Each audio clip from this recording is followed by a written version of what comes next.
14 days into a war the world is still struggling to comprehend. The United States just crossed a line that military analysts have warned about for decades.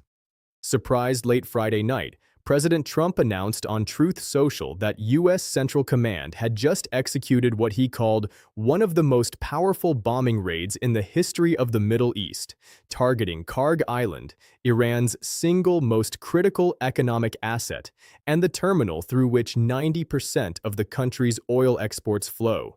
Size. Not a symbolic target, not a radar installation in the desert. Iran's oil lifeline. Kharg Island is a 5-mile-long coral strip sitting 15 miles off the Iranian coast in the northern Persian Gulf, roughly 480 kilometers north of the Strait of Hormuz. It has been the untouched crown jewel of Iran's economy for generations, the one target that serious analysts always described as too dangerous, too economically consequential, and too likely to trigger uncontrollable escalation to ever actually strike. For nearly 2 weeks of Operation Epic Fury, while U.S. and Israeli warplanes pummeled military installations, command centers, and nuclear infrastructure across Iran, Kharg Island sat untouched. That changed on the night of March 13, 2026. According to Iranian state-affiliated sources, more than 15 explosions were recorded on the island. The confirmed targets included air defense systems, the Joshan Sea Base, the airport control tower, and a helicopter hangar. Trump told the world in a Truth Social post that U.S. forces had totally obliterated every military target in Iran's crown jewel, Kharg Island. But here is what most people are missing. Trump also told the world what was not hit. The oil infrastructure. The very reason Kharg Island matters was deliberately spared, and Trump explained exactly why he held back.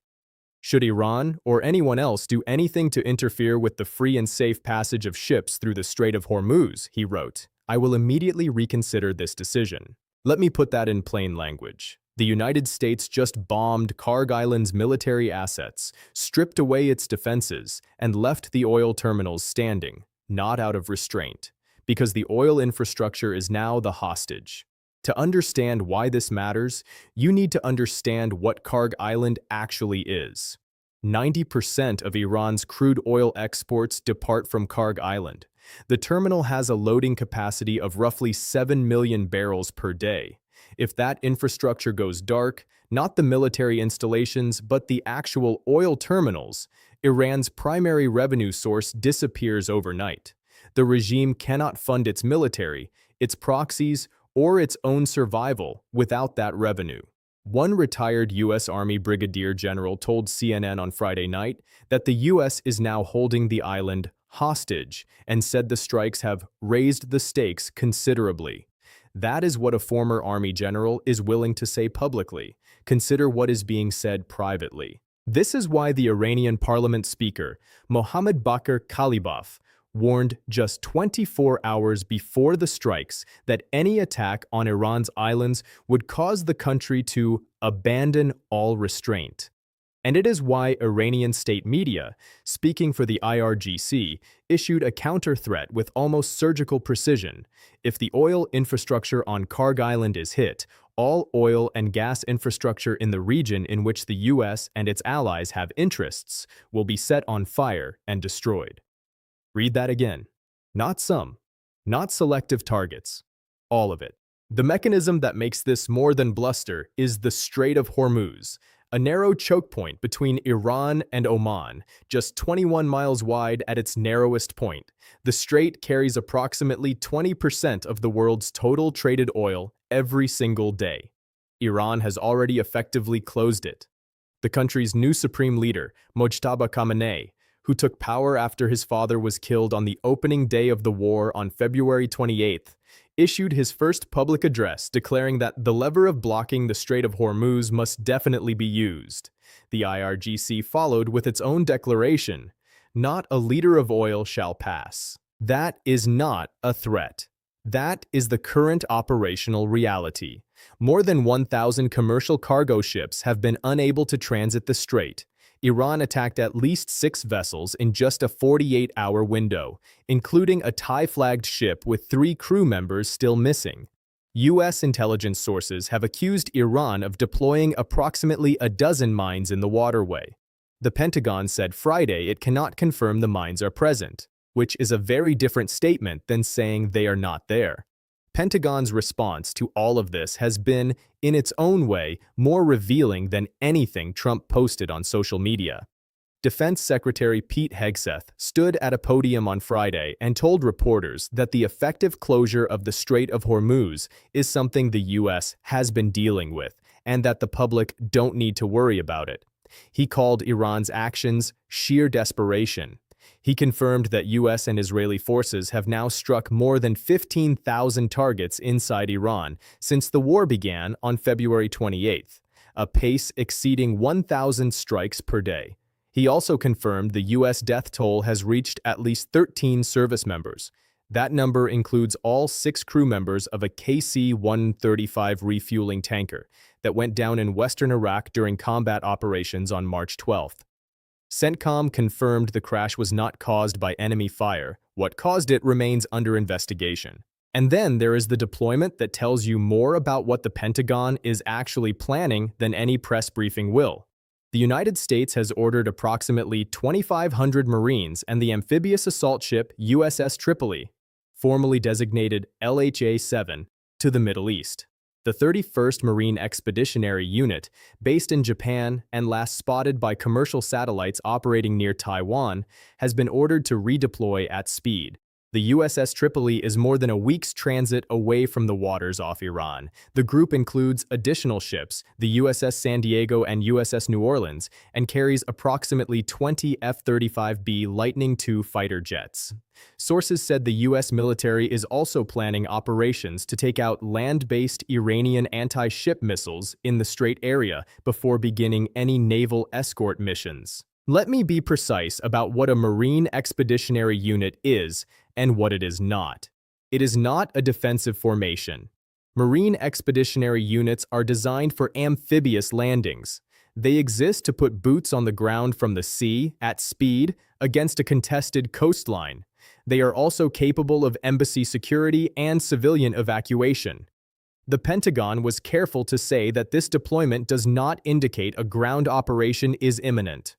Military analysts will note what was not said, that a ground operation is off the table. Earlier in the week, the U.S. Navy already had 12 warships operating in the Arabian Sea, including the aircraft carrier USS Abraham Lincoln and 8 destroyers.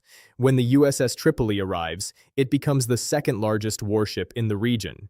But the military buildup is not even the most alarming part of what is unfolding right now, because the economic cascade started 13 days ago and has not stopped.